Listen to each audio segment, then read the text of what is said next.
Hello, Kweba here with P0Iice. Yes, it's all about Bettie Jenifer, the late wife of Chris Attoh. Now, there has been a new development to the story whereby the Washington, D.C. police are saying that Chris Attoh has been named, or Chris Attoh is a new suspect in the murder of his wife. And the reason so more they can't say days before the incident happened, Chris Attoh, he left certain messages on his Twitter page. Yes, on his official Twitter page, he wrote something there. Nona Ama please follow say he's been a suspect until they are investigating what he posted there. So meaning that the investigation that is ongoing has to do with the message that he left on his Twitter page. So they're investigating the actual reason why he had to put that very message on his Twitter page. Now, in Bettie Jenifer, Chris Attoh, late wife, what happened that led to her death one day USA. Wapon ejuma oko fear or kwakofane car and who say a gunman be a peer what you to your didn't Dimika, and all this happened USA, a green belt, Ivy's Lane, green belt, a brown or all faka, a coffee or coffee, Sanika coffee, a gunman be or buy ever shooting it down. Now, after incident ni nano and a gun of phone pool, we started saying that Chris Attoh has something to do with the death of his wife because of the Nyoman or HSA. There was something wrong in the marriage. Him say Ghana has said there are celebrities or more already. Once there is problem, the first thing they indicated said there is heat in the marriage, and I said there is heat in the relationship as they start deleting everything that has to do with them on social media. They delete their pictures from it. Now, Chris Attoh worry Bettie Jenifer in less than a year, and now also, or shall I say, he's deleting pictures of himself and the wife from all social media platforms. So it got so many Ghanaians and even a lot of people talking. They were asking so many questions as to why Chris Attoh is really deleting the pictures of himself and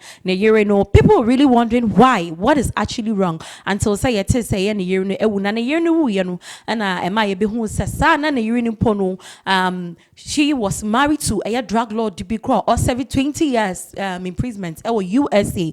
She was married with even kids. That is, they are twin, one boy and a girl.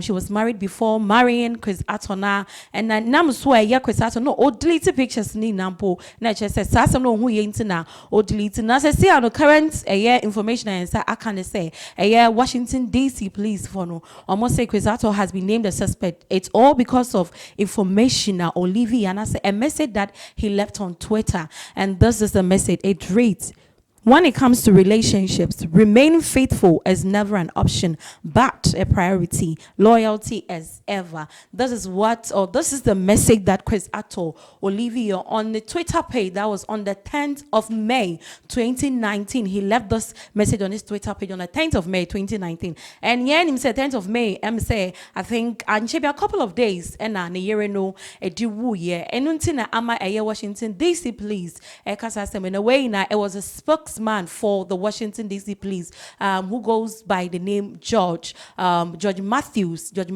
and also Chris Attoh has been named a suspect. But I say Ghana for we shouldn't worry because he is cooperating. He's really cooperating. He's not doing anything. I just say he has a hand to do, or he has a hand in the death of his wife. He's really cooperating with the investigation. So Ghanaians, we shouldn't worry at all. And if we get any update, we will not forget to bring it to you. My name once again is Kweba, and thank you so much for watching P0Iice GH.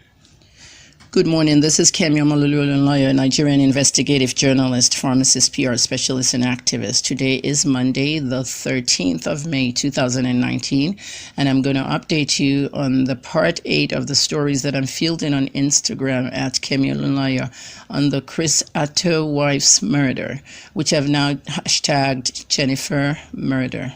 Okay, Bettie Jenifer. So far, you guys have heard about how the story has come out. It has spanned across 2 continents. And when you're doing investigative journalism, you have to remember one thing, which is one thing we don't do in Africa. We don't work with police very closely. Investigative journalism requires working very close with security agencies. And that's what they call Crime Stoppers in that part of the world. I lived in US and Canada 38 years total. Now, Crime Stoppers is a partnership between police, media, and the public. If we don't use that mentality, we can't solve these cases. The United States Police, Greenbelt Police Department, knew that the woman killed was Bettie Jenifer, and they knew that this is Cryptic Jenifer's wife. Cryptic is serving 20 years in a federal prison for drug trafficking. He's a drug lord, as many people call him. His wife was out there. Several people went to prison with her husband, serving 10 to 12 years, her husband serving 20. Now, nobody knew on that side of the world that she was also married to someone in our side, a top actor in Ghana. And she had a wedding, a beautiful private wedding. And we have footage of this wedding. How can a woman marry two men at the same time? What made her do it? The latest I have right now is coming from the Immigration Department. As always, as a journalist, you have to protect the source. Okay, you guys know I've been arrested 3 times on the same case, and it was at the end withdrawn. You cannot reveal the source, okay? And you must protect the source. And you yourself listening here could be a source. Calling me, telling me, inboxing me, telling me, Kemi, don't mention my name. I saw this murder. I saw this, I saw that. That's why I have to protect you as well as any other sources. Now, this morning right now, it's about 12:45 p.m. in Nigeria, local time, same time in Ghana. What I'm getting now is a source from the INS. That's what we used to call it. It's now called United States Citizen and Immigration Services, USCIS. The source told me that during their immigration interview, it was revealed that Mrs. Jenifer, that's Betty, who's also Mrs. Attoh, Chris's wife, when she applied for permanent residence for Chris, I mean, some of you here in Nigeria are saying she married her for the green card or blah, blah, blah, but you got to apply for permanent residence. If you apply for permanent residence in the marriage category, you must go for an interview half the time. And they asked her in the question, is she ever been married? Okay, and she denied it. My source tells me the answer was a no on the question. And her name rang a bell. Her name signified a red flag, Jenifer. Okay, you guys know we have Jennifer's Diary, the sitcom. It's the same spelling, Jenifa. Bettie Jenifer turned out to be the wife of the drug lord that ran a very crazy business. I mean, lots of people died on the way, cocaine everywhere, which means, okay, you can be the wife of a drug lord if you've divorced him and marry an actor in Nollywood. Okay, nothing wrong with that. But when immigration officials now see a red flag saying that you haven't even divorced that drug lord, there's a problem there. So that is the next tip that I'm going to put out for you. It was at that time that Chris Attoh allegedly found out that his wife was married before and still married to someone, and the drug lord for that matter. That's the time where he now removed all her pictures. And I can bet you that's why he removed all the pictures. And when he removed all the pictures, it signified an alert on our end. Okay, in this continent, a lot of us are glued to the Nollywood stars. And when you see them removing things from their Instagram, you know automatically something is wrong with the marriage. People notice that. Nigerians, Ghanaians, Africans, Nollywood stars. It was then he removed all the pictures. Now, there are questions out there that, did Chris remove those pictures because he was threatened? That I don't know. That's police work right there. However, if he had heard that his wife was already married to someone and it's a drug lord in prison, he has to be careful of his life because he may have been threatened or they can come after him. You are what? You're sleeping with the wife of the boss, or you are dating the wife of the boss, or you took the wife of the boss to dinner. No, you married the wife of the boss. You didn't do your homework. Big mistake there, Chris, if you're listening. I hope you are. So, that being said, he apparently did the right thing by removing the pictures.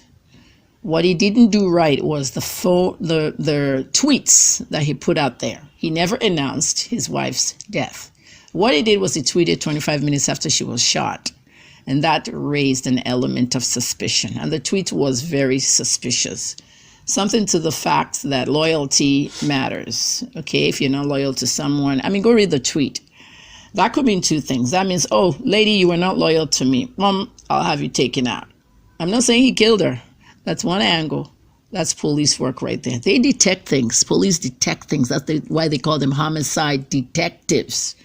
Okay, and they're supposed to update the media. But some of us investigative journalists help detect certain things the police may not get to. Like this whole married in Africa, nobody knew. Not even all my colleagues that I called and talked to yesterday. Many, radio, TV, WTOP, Fox, NBC, Washington, everybody. And that's my market. That's where I worked, WBAL. So at the end of the day, that's one scenario, the loyalty tweet. That could also mean, you were married to a drug kingpin, you weren't loyal to him. Then you came for me and married me and lied still. Loyalty matters. Problem is that he should not have tweeted that. He hasn't taken the tweet off, which is good. I don't want him to take it off. Then it'll look suspicious. He did not announce her death. The very next day, he tweeted again, another cryptic tweet. That tweet talked about the stars. Said you have to look up to the stars, never at your feet. As for work, work continues. Remember, if I'm standing up there in the clouds wearing an angel's gown, I'm looking at everybody down here. I'm looking at all of you and all the goodness and badness you're all up to. I'm already dead. I'm up in the heavens. Okay? Number 2. This guy was called from Los Angeles from a movie set while he was filming to come to Maryland because his wife was shot dead. So this tweet that Chris made saying, always look up to the stars and never to your feet. That's like talking to an angel. Like, this is my interpretation, don't get me wrong. Continue looking up into the heavens, up where you are. Don't look down the feet. Don't even bother about us down here. And then as for work, work continue. I'm going back to work, man. I don't have time for this. So that can raise an element of suspicion that maybe Chris was behind it. But like I said, I'm not saying he killed her. These are speculations and these are police work that has to be very good. Trust me, the police are listening to my podcast and so is every media outlet there. Okay? But when my investigation got deeper, Chris's publicist had to release a statement saying that his wife, Bettie Jenifer, had been killed. He's in bereavement and he's mourning privately with his family and he does not want to be disturbed by anyone or any media or any press conferences or statements or anything. Okay, that came 48 hours after a wife's murder. Not good. They'd seen Kemi Olunloyo's investigation. Guys, I will continue investigating the story until they catch the killer, if they ever do. I have murders that were committed 10 years ago. Adrian Johnston, we still don't know who killed him. Travis and Remy, Canada. These are Toronto, Canada murders. They still don't know. The parents just did the anniversary on May 1st and May 11th. So we may never know who killed this woman, and the motive might be also hard. But on the divorce side of things, okay, the divorce filing, she did not file for divorce. Okay, Kedrick filed for divorce on April 9th from prison. Filed from divorce from her. She now filed a counter divorce to save the marriage. Why would this woman want to save a marriage? Because of money. Money this guy has. Some of the money's still out there from the drug dealing. She didn't want to lose it. She wanted to eat from both sides. Imagine her counter-divorcing her husband, and she's married to an African actor. Very sad, but we'll find out who's in charge and who's in charge, who killed or who was behind it. Kemi Olunloyo, thanks for listening. May 13th, 2019.